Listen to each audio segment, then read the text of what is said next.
Growing a business is kind of tricky right now. Supply chains are squeezed, tariffs and trade policies are dynamic, and cash flow, it's tighter than ever. You need clarity to come out on top. Without it, you risk falling behind.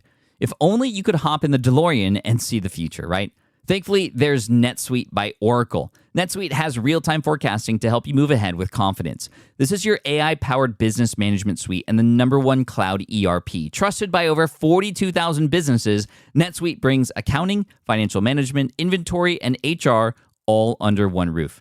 It's your single source of truth, giving you the data and control you need to move quickly. And with AI built in, you can automate the busy work and focus on strategy.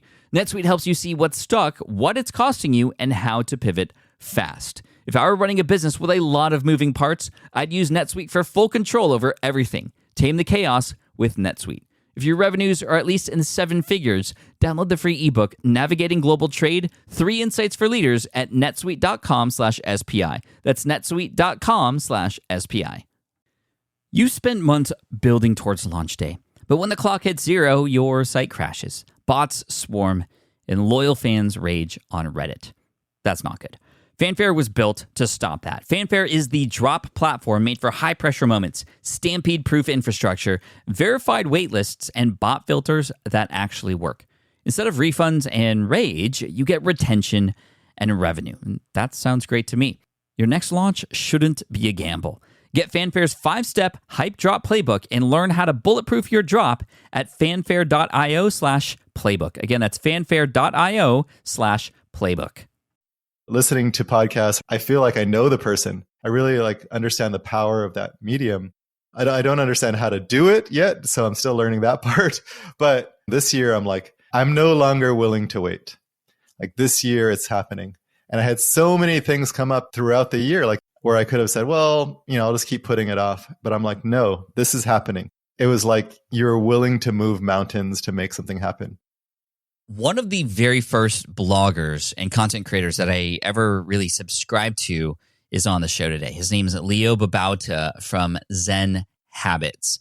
And Zen Habits has played a profound role in my life as a blogger, especially in the beginning. I read every single post of his, and his style was also very different than a lot of the other creators that were out there. So I appreciated how quickly I was able to see, Leo's different, and this is how he's different, and he's doing that through his content. And I really took inspiration from that, not trying to mimic what he was doing as far as minimalistic and simplistic, but rather just developing a voice and developing a style. And so I really appreciated him for that. He's been on the show a couple times before, but what's really interesting about today is he is now a podcaster, something that I thought he was going to be a long time ago, and it took him this long. But we're going to talk with Leo from Zen Habits about his new podcast, the Zen Habits Podcast, and really get into his mindset around the show and how he's approaching it. It's just really interesting to see somebody who has been creating content for so long now get into this medium that you're listening to right now. And I got very curious about it. I also got very curious in this episode about a lot of the things about simplistic lifestyle and minimalism in his life today. It's a very noisy world, as you know, and remaining minimal, remaining simplistic and Zen is very difficult. So I asked him questions at the top of the show about that, some stuff related to his health, his workload and whatnot, some strategies, but really this is just a casual conversation that I think you're going to get a lot of inspiration from. And my goal is to help you understand that his podcast is worth listening to. I've already at this point listened to a couple episodes, and it is, I got to say, one of the only podcasts that I'm now subscribed to. Sean Stevenson and now Leo Babauta are on my playlist because I'm a busy man. I got a lot of things going on. I don't intake a lot of content from the outside because I'm always focused on creating, but this, especially with relation to mindset and growth and overall health, those two podcasts are a great combo together. So anyway, I'll stop talking so we can start listening to the conversation that I had with Leo Babauta from the Zen Habits Podcast, episode 719. Thank you so much for listening in. Here he is. You're listening to the Smart Passive Income Podcast, a proud member of the Entrepreneur Podcast Network, a show that's all about working hard now so you can sit back and reap the benefits later. And now your host. He still writes handwritten letters to thank people, Pat Flynn. With running your own business, legal questions always come with the territory. Like, can I use this contract or agreement? What do I do if a client doesn't pay? Am I even structured the right way for taxes? Instead of Googling your way through legal landmines, imagine having a law firm ready to address your business's legal needs without the sticker shock. That's what you get with Legal Shield's small business plans. Legal Shield helps entrepreneurs access real legal help on contract reviews, collection letters, business formation guidance, and even help navigating IRS audits. Members can schedule consultations, upload documents through the app, and get support from a provider law firm that knows small business laws in your state. Plus, consultations on taxes or trademarks help you stay ahead of potential problems. And if a client is late on a payment, Legal Shield steps in with professional collection letters so you can protect your hard-earned revenue, all for a fraction of the price of hiring a lawyer on your own. Go to LegalShield.com/SPI or call 833-570-9980 to learn more and get big business legal support without a big business budget. That's LegalShield.com/SPI. While DIY website tools are everywhere, most fall short on design and performance. Hit publish. Framer ships your site worldwide in seconds. No code, no compromises. Framer is a powerful, user-friendly platform that delivers developer-level results without writing a single line of code.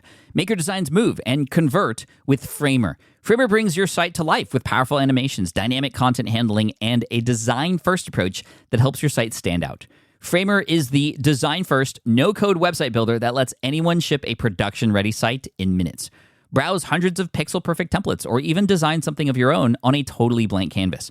Add bold animations like appear effects, text effects, scroll and looping animations, and much more in seconds. And it's free to start. The built-in AI handles the heavy lifting of generating starter layouts and can even translate your entire site to any language. On the back end, you'll get responsive breakpoints, built-in hosting, a flexible CMS, and privacy-friendly analytics. Ready to build a site that looks hand-coded without hiring a developer? Launch your site for free at Framer.com and use code SPI to get your first month of pro on the house. That's Framer.com, promo code SPI. Framer.com, promo code SPI. Rules and restrictions may apply. Leo, welcome back to the Smart Passive Income Podcast. Thanks for being here, my friend. Thanks for having me. It's great to be back. It's always a pleasure to have you on. And for those of you who don't know, I might have said this in the intro already, but Leo has been a part of my life for a very long time. Ever since I started online, you were one of the first bloggers to that I've come across, and you had a very different style than everybody else. You know, a lot of people were going really all in on just a ton of information and like kind of aggressively, you know, putting themselves out online. And you always had this calm sense about you. You had just kind of almost minimalistic in a way, and you just kind of put something out there and let it do its thing. And you've helped so many people. Has that always been sort of your nature, Leo, to sort of just kind of take the calm route toward things? Not always, definitely not always. It's something that I've been cultivating as part of, as you know, the Zen Habits journey. Yeah. The simplicity has been a big focus of mine. And so I was like, well, if I'm trying to simplify my life, then why would I do anything different when it comes to my business and my online presence? I did see a lot of people really, it's almost like trying to scream for attention. I totally get where that comes from, so I have no judgment of that, but it didn't feel congruent to me. So I wanted to have a presence that really reflected what I was trying to live in my personal life, which was minimalism and mindfulness and really an intentionality. So that's where they came from. I love that. And people can go back and listen to those other episodes where we do touch on those topics. But I'd love to ask you now in 2023, or closing in on 2024, actually, how are you keeping your life simple? What mechanisms are you using to remain simple and remain calm throughout a lot of the noise that's happening out there in the world right now? I fall off of it all the time. So that's the first thing to note, is that I'm not like this perfect, Zen minimalist. I go in these like almost like binges some once in a while. It's not quite binging, but it's like I get really deep dive into something. And, last year I had a month off. I somehow got into knives, folding knives. And so I bought like way too many knives. Knives? Yeah. It was like this cool thing. And it was like, there's not a lot of things, like women have a lot of like accessories and things that they can get into. Guys don't have a lot of options, like maybe some nice clothes. I got into watches was another one. And then folding knives was another one. And it's just like really cool to get into like knife steels and all these different geeky things. Oh, interesting. And so I bought way too many. So that's an example of me falling off of that. And it was basically from an obsession that I had at the time. And I've done that a few other times. I got into chess one time and I bought piles of books on chess. And then a similar game, the game of Go, an Asian game. And I also bought way too many books there. And so when I get into that, I would tell my wife, don't let me buy any more knives or no more chess books. And I'm like, if I do, just like slap me. And so once in a while I get off of it and I have to catch myself and find a way back. And I end up selling a bunch of things and simplifying. So how do you feel about those moments? I'm curious. Like, are you looking back and you're like, oh no, Leo, you did it again. Like you fell off, like bad Leo. Or are you just like, hey, this happened. It's okay. Like it's just a season and we move on. Like, how do you feel about yourself when you see that you fall off? There's a few things. One is I used to be a lot harsher. Now I don't find that to be too useful. It used to be a way that I would like motivate myself to get better, which is where a lot of self-improvement comes from. Just like really like, beat yourself into like self-improvement. But that doesn't work for me. And I don't think it actually works for anybody. So I try and be a little more compassionate with myself. But on the other side, I also don't like to just ignore it. Like, okay, I don't need to look at that. What happened? I like to actually take a look at it and say, oh, what drove that? Like there's something really interesting about that. And could I like dig into that a little bit more? Like what's the tendency of my mind? Like what does that lead to? And how can I like use that for some good learning material so that I can keep growing? That's wonderful. Sorry, we got off track there a little bit, but I just got really curious about those things. Actually, what did you find did spark those things? Have you noticed any patterns that spark sort of the interest in those seemingly random things that you binge? Yeah. Another one, just as a side note, it was ultralight backpacking, like going out and backpacking in the wild country. Oh, that's cool. Like, but going really ultralight. So that has like specialized gear that's like super like lightweight and also a little more expensive. So I got super into that one summer. Part of it is I take time off from work where I'm like I work hard and I love it. But I also stand for me taking some time off. So 2 months a year, June and December, I completely take time off. And so at that time, I'm like, I'm not doing a bunch of stuff. And so like, what do I do with myself? So it's really interesting because if you don't have that thing that you're used to just driving yourself to do, like you're just kind of left with like, now what? And I found that really uncomfortable. And so my mind goes to, well, let me get into something. It doesn't have to be useful or productive, but let me just kind of like learn about something. And that's cool. I actually really like that about myself. I have this curiosity to really understand something.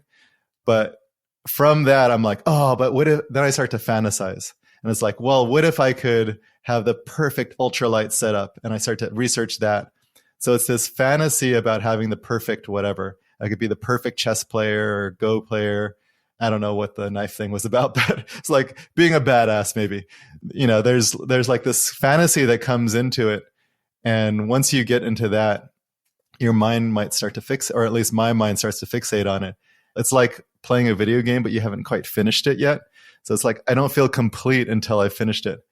I don't think that's necessarily a helpful pattern, but it's just really interesting to learn that about my mind. And that's something that I could work with going forward. Yeah, that's cool. No, thank you for being vulnerable and sharing that. To my original question about simplicity and what you're doing today in today's noisy world, like what techniques or strategies or things are you doing to remain intentional today? Yeah, well, the month off is a good example of that where this past June, I'm like, okay, I know how it's gone before.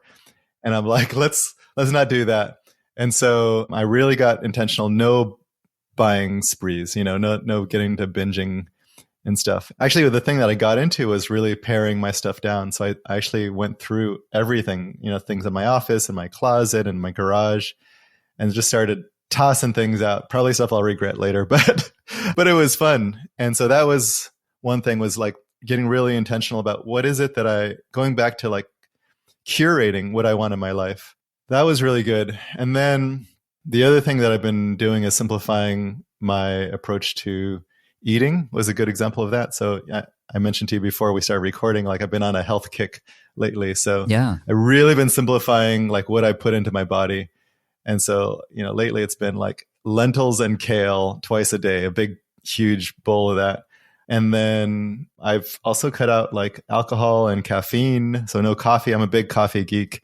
But just to improve sleep, I've decided to try the last couple of months without that, less sugar, and just so on that end, I've been just simplifying, just really getting real minimalist with what I eat and drink.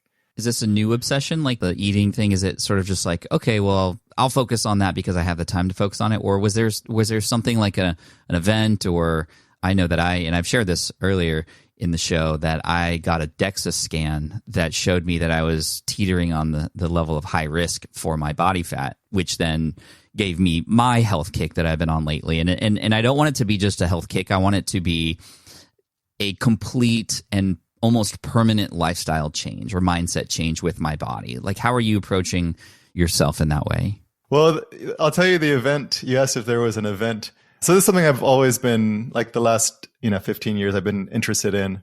And I kind of go back and forth on getting into it or kind of falling off. The event this year was I turned 50. So in April, I'm like 50. And for some reason, that number, like 49 was not a big deal. But 50 is a number that just shook me a little bit. Like, okay, take a look at your life. Is there something, the DEXA scan for you is like, what's the direction you're heading in?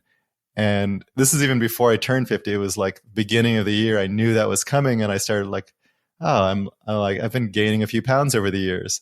My health is good, but it definitely could get better. And like, how do I want to be in my 50s and beyond?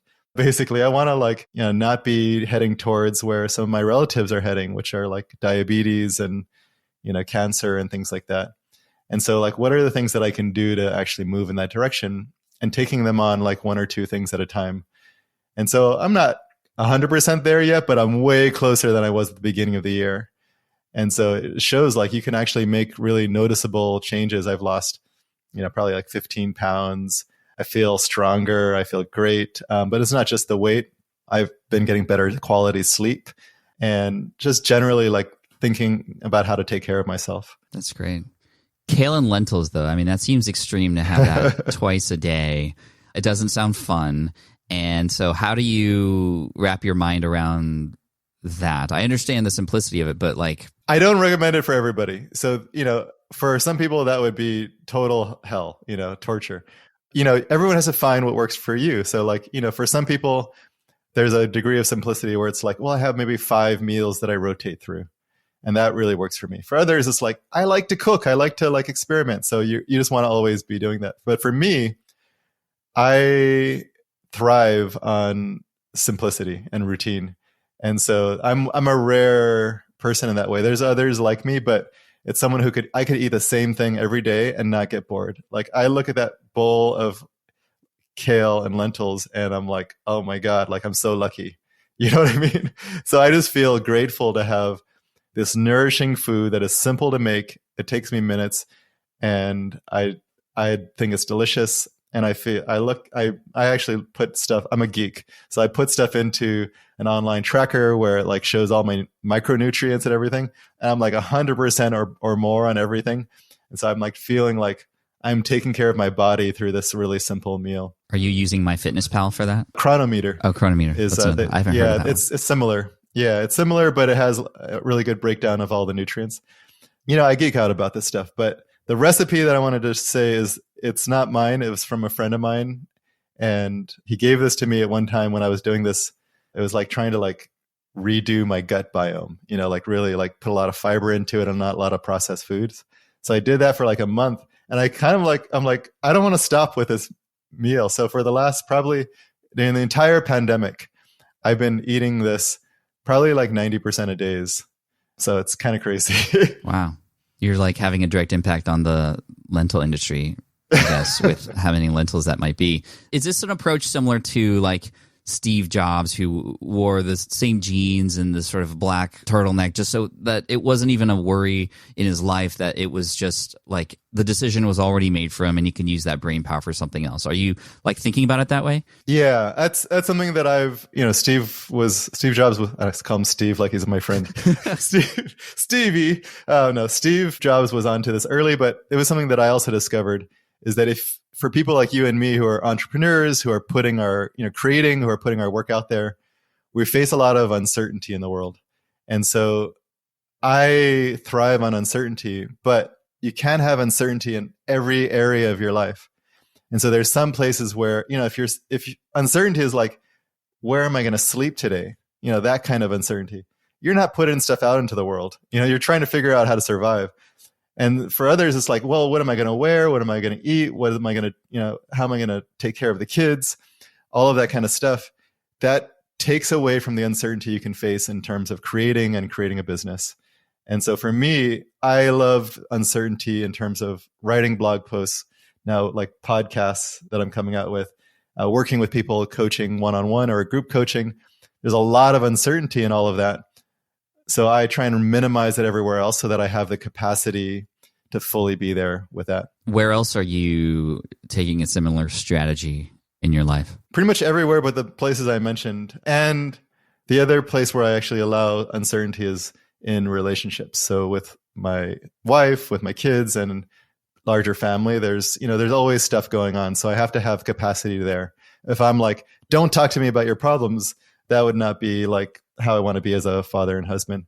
So I have to allow for some of that. But what I wear plain t-shirts most days. I don't even think about, I just grab something out of the closet. How I get ready in the morning, my morning routine in terms of productivity. I structure things in terms of what I do on each day. So I have theme days of like admin or creation day or coaching day. It's not quite that clean, but I do have a lot of things where the structure makes it really predictable. Let's see, where else?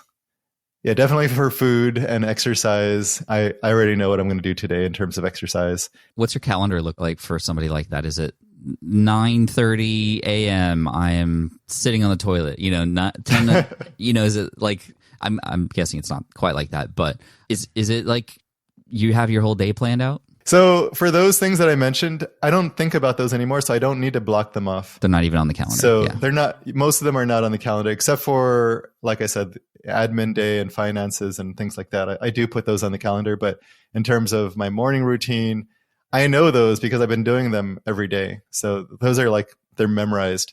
So it's almost like, muscle memory at that point. So I get up and I don't have to like think about what are the first few things that I do. Those are like, I just go into them. And there can be variations. So it's not like it's so rigid that I can't change it, but it's like, oh, I know if I open my computer, I know what I'm going to be doing to start with.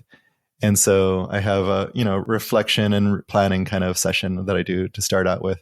That kind of thing is just like, it's already thought about. The seemingly monotonous rhythm of that, I can imagine some people going, well, that's just boring. Like, that's the same thing every day for those moments. Like, that just sounds boring, repetitive.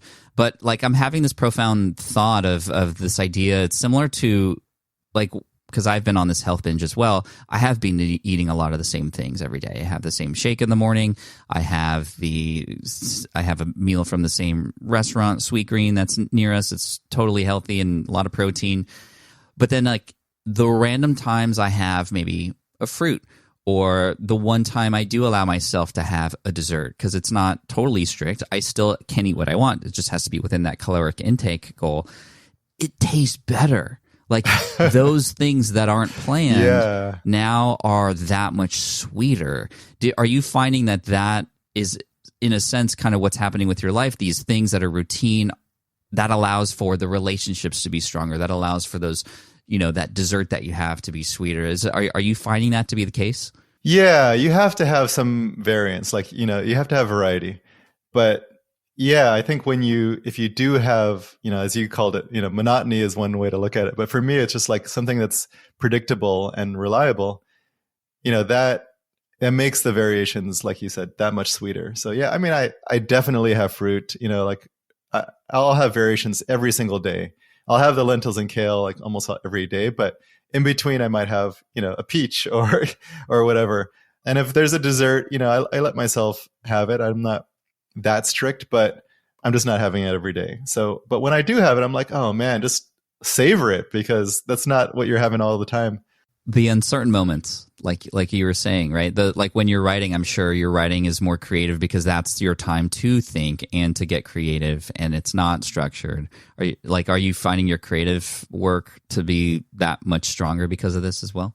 Yeah, it's just I'm less drained from having to make all kinds of decisions throughout the rest of the day. So I'm now like, I do my morning stuff and then I'm like ready to like write the blog post.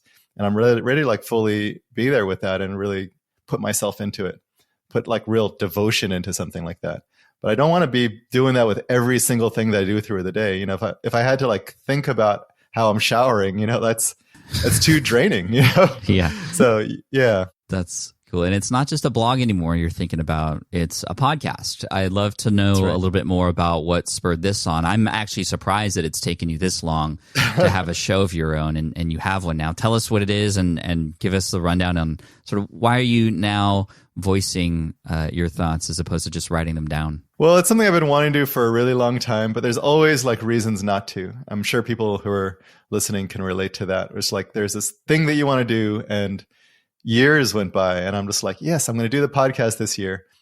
But it just didn't happen. But it was definitely inspired by people like you who have a community of people and you get to like be in conversation with them and really like, go deeper than a simple like blog post. And that's been where I wanted to go is like the blog post, I think is a great entry point. And I've been doing that for so many years. I love that medium, but there's a limit to how far you can go. And also like, how you can relate to the person through text. Like you can, through hearing voice or video, you really get to like feel the humanity of the person. So listening to podcasts or watching videos for people like you, like really, I'm like, I feel like I know the person. I really like understand the power of that medium. I don't understand how to do it yet, so I'm still learning that part. But I know how powerful it is. So that's something that I've been inspired by. And so in this year, I'm like, maybe it's the 50-year-old kind of thing. I'm turning 50 this year, but I'm like, I'm no longer willing to wait. Like this year, it's happening. And I had so many things come up throughout the year, like the first 5 months of this year. So many things happened where I could have said, well, I'll just keep putting it off. But I'm like, no, this is happening. It was like you're willing to move mountains to make something happen. And so that's kind of been the stance that I'm in, which is a real commitment to making it happen. So I hired a consultant to help me like learn all of the like technical sides of podcasting and how everything works. I've been working with my team. I've been talking with people in my community. I got someone to make music for me from my coaching program. They're like a musician. This is another cool thing. I hired my son, who's 27 years old, to be the editor for both audio and video. So he's doing that. We've been working together for weeks now, and it's a lot of fun. He's really engaged. And so it makes it more meaningful when I bring in people like that to be a part of this. It's not just like Leo's creation, but I'm bringing others in, including, talking to people like you and other guests that I'm having. I believe you're going to be a guest if everything goes well on my podcast. So yeah, I think it's scheduled for tomorrow, actually. Yeah, we're going to talk tomorrow, back to back. So I'm excited because that's bringing in wisdom of people outside of who I am.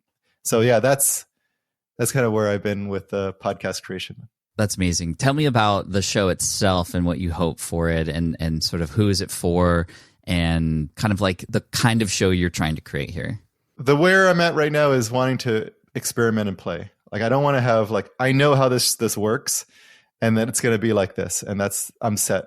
So what I decided to do is break it into seasons because as you might know from my blog, like I talk about a lot of things on the blog, a lot of different topics from minimalism and simplicity to mindfulness to productivity and all kinds of other stuff. So this season I'm doing, it's about a 4-month season and it's going to be about tackling resistance, fear, and uncertainty around your purpose work. So, podcast is a good example of that. But it's just like that resistance that comes up. It's inevitable. If it's meaningful to you, it's going to have resistance. And so how do we work mindfully with that? How do we create structure? How do we create the willingness to turn towards it and train our minds to be able to do that? So that's where I am. And I'm asking people, I thought it'd be fun to ask people to play along. So choose a project and actually be doing that project during the season. And that way they can be not just like listening to it, but actually putting to action and then coming up against their own blockers, and then share that with me in questions. And also, I'm going to bring people on and coach them live. So I think that'll be kind of fun. So I'm playing with it. And season 2 might be something entirely different. I like letting myself have a little bit of a playground where I'm just seeing what emerges from this. No, I love that. I love the division of seasons and having them based on something specific. I love the way that you are interacting with the audience and getting them to participate and sort of like come along the ride. So podcast.zenhabits.net, or obviously wherever you listen to podcasts, go ahead and check it out. Who are some guests that you are excited to share that you've had on the show, and like what are the kinds of outcomes of those guest spots so far? So the thing about me is I focus on something really deeply. So, uncertainty and resistance and fear around meaningful work. But I also like to go broad in terms of where am I bringing in the wisdom. So I've learned from Zen study and even just like, technology around mindfulness training. But I also want to like bring in people like you who have been working with entrepreneurs for years. And entrepreneurs are the perfect kind of people who actually face uncertainty around and resistance around their purpose work. So there's people like you, but I'm also bringing in a woman who was a nun under Thich Nhat Hanh at his Plum Mountain Monastery in France for like 15 years. She was like one of his right-hand people who helped lead his programs and edit his books. So people like that. And she wrote a book on uncertainty. I'm bringing in, other people who do stuff around music. Derek Sievers, worked with musicians, but entrepreneurs over the years. So I'm looking for like convergence. So people who are like well-known like you and Derek, but also people who are kind of like domain experts. I want to bring in, I talked to this guy, I want to bring him in. He's a head trainer for the Red Bull sports program. So he led the coaching. He was the head coach. I think he's not there anymore, but he trained all the coaches who train people like Tiger Woods and, Olympic athletes and all of that. And it's fascinating how they work with uncertainty. And I want to bring people like that on. Can I tell you a quick story about that? Yeah, please. So he was saying, you can train people in practice all you want, but how do you train them for the pressure and stress of being on the 18th hole at Augusta?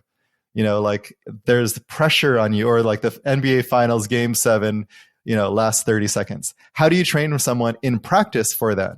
You can't, because that's a psychological component that is just hard to train for.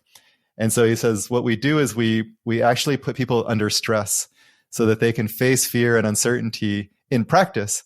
And we have a fear camp where we bring all kinds of athletes from all the disciplines and sports. We train them how to do this, but we put them through a bunch of different things that give them uncertainty and fear. And he said, one of the ones is that we put them in this thing where it's like maybe 3 feet off the ground. It's like a box that's a lot of space, but it's dark and you're down and feeling a little claustrophobic. And we train you how to deal with that uncertainty. And he's like, once you get good at that and you can breathe, then we release the snakes. Wait, what? This is like Fear Factor now. Exactly. And I was like, okay, I love like torture. that. He's like, what we don't tell them is we defang them. So there's no way they can bite you. But the fear that comes up, that's the kind of fear you face when you're taking the 3-pointer at the buzzer. Anyway, I just love that example. And I'm like, I got to have this guy on my podcast. That is wild. I understand that as far as, in the moment, your fight or flight controls are on and you need to kind of take control in some manner or else just things can get wild. So that is crazy. I never heard of a camp for that. Only game shows with Joe Rogan on them. But I look forward to listening to that one. And I'm curious, as somebody who has been behind the keyboard for so long and so introspective, now that you're involving other people on the podcast and interviewing them, what have been the challenges for you as a new podcaster as far as like how to interview and like that component of it? Yeah, well, interviewing is something actually I was trained in early on. So I was actually a journalist, print journalist. So it's not the same thing, but interviewing is something I'm comfortable doing, but it's a different format. So I'm just coming in with a beginner's mindset. So I don't know how this works. And, the first one that I did was really messy. I didn't know how any of the technology worked, but, I figured it out. And that's the mindset that I have is I don't have to get it perfect at the start. I remember when I first started blogging in 2007, I didn't know how to do any of this stuff. So if you look back at my blog posts, actually I might have removed some of them, but they were terrible. Like I didn't know how it works. So it's like throwing spaghetti at the wall, like see what sticks, you know? Yeah. So that's what I learned around blogging is like, I got better over time. If I had an expectation that I had to be like the best blogger in the world on day one, I would have never have done it. So I wanted to bring the same kind of approach to podcasting as, you know, maybe I'll never be the best in the world, but I would love to be world class, someone like you. You've been doing it for so many years that like you're amazing at it, but I'm sure when you first started, you weren't. Maybe you were the exception. No, But I was terrible, absolutely terrible. I think John Lee Dumas came on the show once and he said, you have to be a disaster before you become the master. And I don't know if that was his quote or somebody else's, but I repeat that all the time because it's so true.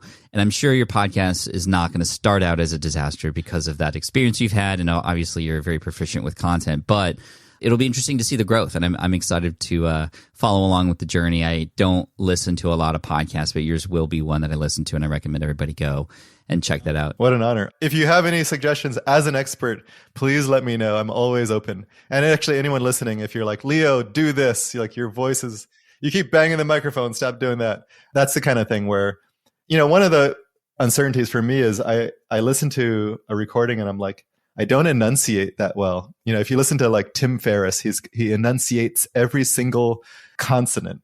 And I'm like, I blend my stuff together. It's like kind of, I slur. And so slur might not be the right word, but you know what I mean? It's like everything kind of jumbles together. And so I'm like, oh, that sounds terrible. Maybe I need to get better at that. No, there are people students of mine who are from other countries who have heavy accents and they're always worried about how they sound. And honestly, as long as you can understand them, then it is all about the content and the conversation. And so I don't think you have to worry about anything there. I am always curious for new podcasters in terms of how they structure their questions. I love going deeper or seeing how I might be able to go off sort of a side road. You know, we're on this main road, but you know, sometimes we want to take a detour. And that can lead to amazing things. And oftentimes new podcasters will kind of stay on that main road. And even though something wants to go on a detour, you know, they don't give it a chance to explore. And sometimes there's fun adventures over there on the other roads. So that's really good. I'll let you know after our conversation tomorrow after you interview me. But I'm excited for it. And so make sure you subscribe to the show. It's the Zen Habits Podcast. Is that the name of it? The Zen Habits Podcast. Also, can I say one thing about that? Yeah. So I actually don't go in with a list of questions. I've noticed some podcasters do. I don't either. Yeah. There's usually something that I'm really curious about. And so I start asking questions. And then every question has me like, actually the hard part for me is I have like 5 to 10 questions to follow up on. I'm like, oh, I want to know about that and that and that and that. And so the hard part is actually like, how do I satisfy my curiosity in the limited time that we have?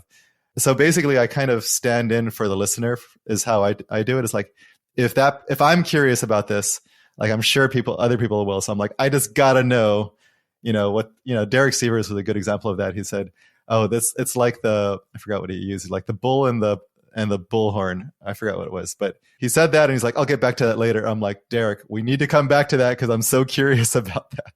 Just threw this little hook in.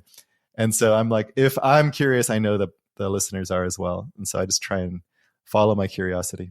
I take the same approach too. And I think that's important because then that show is yours, not something that another person can kind of just read the questions and get the same answers for. And it adds a level of depth for sure. So I think you're doing it the right way for sure. And of course, it's going to take some time for you to, and for any new podcaster to, get their legs going and find their voice. And I found that just from podcasting for the last 14 years, I have developed as a communicator and a questioner and an interviewer and a storyteller. And you're already a very proficient storyteller. I'm again, really excited to see where the show itself takes you because it forces you to create content in a different way. It's really different than text and it gets you thinking differently and thinking more on the fly. So I don't know if you've thought about doing things like public speaking in the future or more video specific things, but podcasting is a great entry into a lot of those things too. Yeah. I also started a YouTube channel and I never thought I would say this, but I've also started a TikTok. So have you now? Wow. Okay. And why do you say I'd never thought I would? I'll admit there are things that I have judgment about and it's like, TikTok was one of those. Actually, Twitter was funny. And back in like 2008, I was like judging people on Twitter. I'm like, it's so much noise. Yeah. So my thinking has evolved around that. I'm like, oh, like actually TikTok could be a fun place to play. Like, I don't know how to create short form video stuff. So like, why not learn? So I'm learning YouTube, podcasting, short form video. And I'm just like, just want to play and figure it out. Yeah. I like that word, play.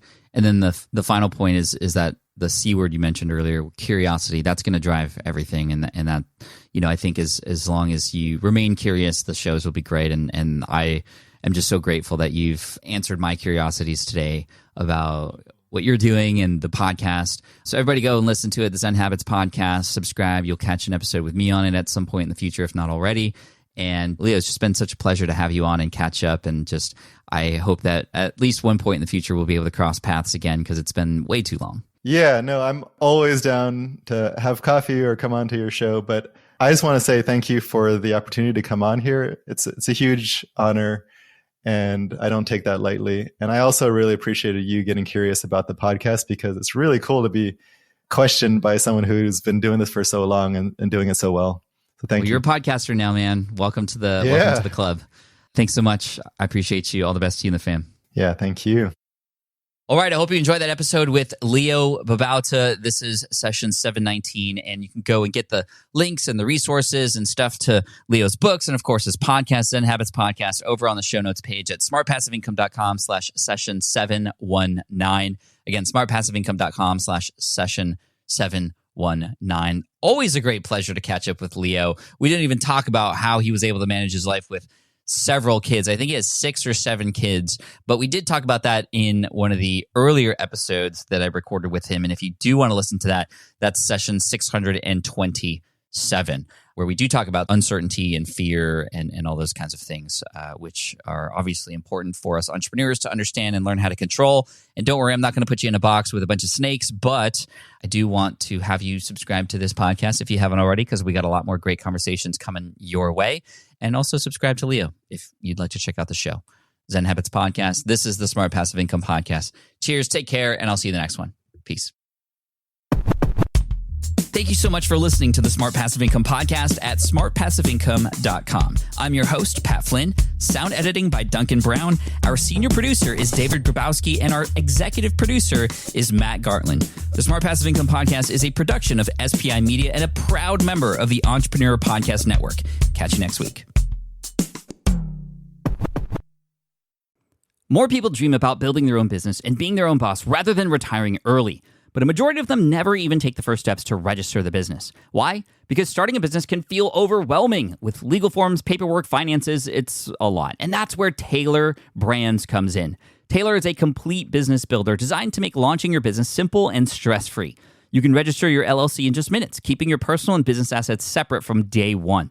And from there, you can get access to everything you need to get off the ground, from legal documents, licenses and permits, invoicing and bookkeeping tools, and even a 100-day business coaching program to help you hit the ground running.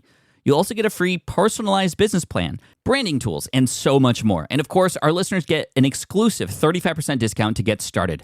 Just head to taylorbrands.com/SPI. That's TAILORBRANDS.com/SPI. Stop dreaming, start building with Taylor Brands. I get it. You want to grow your business, but selling at scale feels overwhelming. You're drowning in complicated funnels, creating different lead magnets, or constantly posting on social media. And that gets exhausting fast, especially when you're trying to sell to hundreds or thousands of people. But what if you could sell at scale with a simple, powerful quiz? A score app quiz or assessment asks your audience key questions and gives them instant personalized results based on their answers. Your audience gets to know where they are now and shows them the steps they need to hit their goals. You can set up a quiz in minutes using Score App's templates and have a powerful lead magnet that'll do the selling for you. The best part is your audience actually wants to take this quiz, and you build huge amounts of trust before you even make a single offer. No hard sales, no chasing leads, just value at scale. Get 50% off the first 3 months using the discount code SPI. Just head to scoreapp.com/SPI. Again, that's scoreapp.com/SPI.